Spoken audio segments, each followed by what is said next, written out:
Hello, my name is Cesar Gallardo, and this is my speech for effective oral communication. Let me begin by sharing a story with you that happened to me when I first moved to the United States. I moved to the United States when I was 17 and I was getting ready to start high school in a couple of weeks, so I was filling out my high school application, but I didn't know any English at the time, so I had to constantly translate the document. And I remember coming to this one part that asked me for my race. I didn't know what it meant, so I had to translate it, and the translation to Spanish is raza. I remember, and I will forever remember my reaction when I saw that word. I was shocked. To be honest, I was a little offended because living in Mexico almost all of my life, I only heard that word used in animals previously. For example, what race is your dog, or what type of race is your guinea pig? Therefore, I was extremely confused as to why they were asking that question to me. At the time, I didn't know that apparently humans are divided into races. Today, I would like to talk to you about a topic that should have concluded years ago, but unfortunately continues to interfere with progress in the United States, and that is racism. Only by eliminating the belief that human biological races exist, we will finally begin working as one nation. Going back in history, you might recall several instances where race was an influential factor, causing effects as little as small disturbances all the way to genocide. Some examples you might be familiar with include the Holocaust and the treatment of African Americans in the 60s. All of these fights and wars simply due to the belief that one or more races are better than the others. But my question to you today is, are human biological races actually real? Well, according to scientists meant Scientists met in Paris in 1950 from all over the world, and they issued a statement on race problems. Long story short, their general agreement was all men belong to the same species, and that is Homo sapiens. They also addressed several myths concerning race, such as intelligence comparison,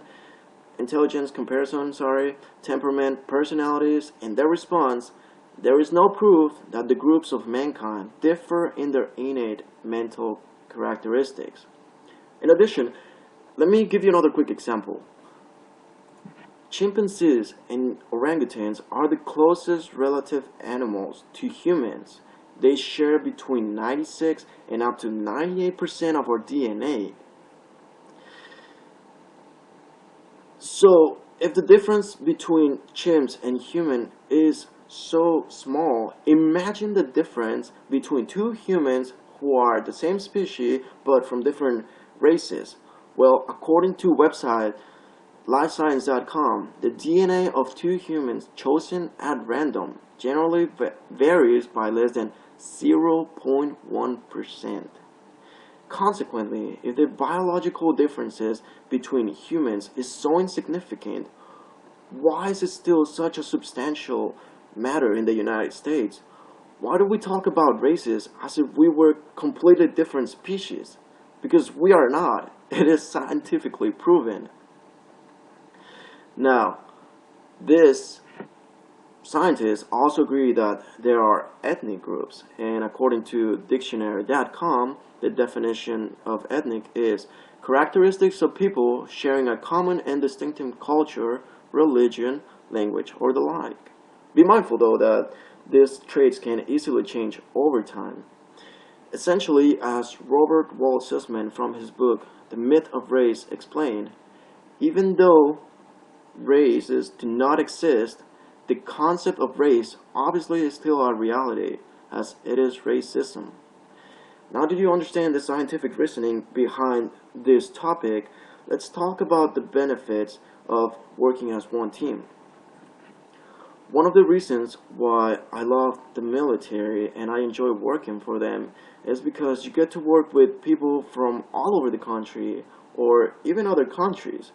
And treating each other equally is pretty much mandatory. Our leaders frequently express how discrimination is intolerable, and they make sure that every single one of their members is aware of that. Whether we are being treated good or bad, we are all treated the same. A quick example and funny is from the movie Full Metal Jacket, when the drill instructor tells the new recruits, "Here, you're all equally worthless." And well, again, this is just a movie. It does emphasize how the military wants you to understand one simple thing. We are one team and one country. That's it. However, we're doing quite the opposite in the civilian world. Let me show you some examples. Here is a chart displaying the median income in the United States in 2009. Notice how it is divided into races. Here is another example displaying the average imprisonment rates in the United States. Ever since I was in high school, I remember being classified into this chart, and to be honest, it creates an unconscious psychological effect telling you that you belong to that class. And basically, we need to stop that. We need to start acting like what we are. Americans. Not African Americans, not Mexican Americans, not Japanese Americans. Simply Americans. Even in nature, you will see animals working together as one team. Imagine what 300 million Americans could accomplish if we were to treat each other equally and start acting as a team. I'm almost certain that every single one of you watching this video is familiar with the company Apple. Well, Apple is ranked #1 in Forbes magazine for the category World's Most Valuable Brand. And here are some words directly from Apple CEO Tim Cook. Diversity is critical to innovation, and it is essential to Apple's future. We must create a future generation of employees as diverse as the world around us. And here are some words from Facebook as well, who occupies the rank #5 in the same category. Having a diverse workforce is not only the right thing to do, it's the smart thing to do for our business. Imagine if we could operate to the same level of efficiency as the US Armed Forces, Apple, or Facebook by maximizing the use of our resources and emphasizing how important it is to have different perspectives from different backgrounds. And lastly, let's not forget about the other different things that also enhance our culture. How many of you have never been to a Mexican or Chinese restaurant? Food is a primary example, music is another one, the different languages, and all of those differences that make our country great. Listen, no one is born racist. We are taught about it. So the final question today is, how do we stop racism? Well, Morgan Freeman's response to this question was, stop talking about it. I'm going to stop calling you a white man, and I'm going to ask you to stop calling me a black man. Today we talk about eliminating the idea that human biological races exist in the United States and the benefits of doing so. As we can see, the solution is pretty simple. The process to achieve it is not. It is going to take years to eradicate that mentality, but it is possible. Just like it was possible to travel to space and the moon. You'll be surprised what humans can achieve by working as one team.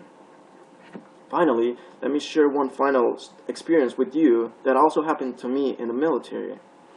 I attended school with a young man in the Marine Corps, and while he didn't necessarily like the Air Force, he did tell me something that I will never forget.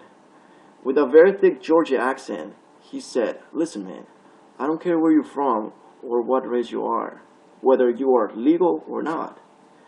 If we go to war, I know you'll have my back, and you know I'll have yours, because we are brothers." Thank you for listening, and have a great day.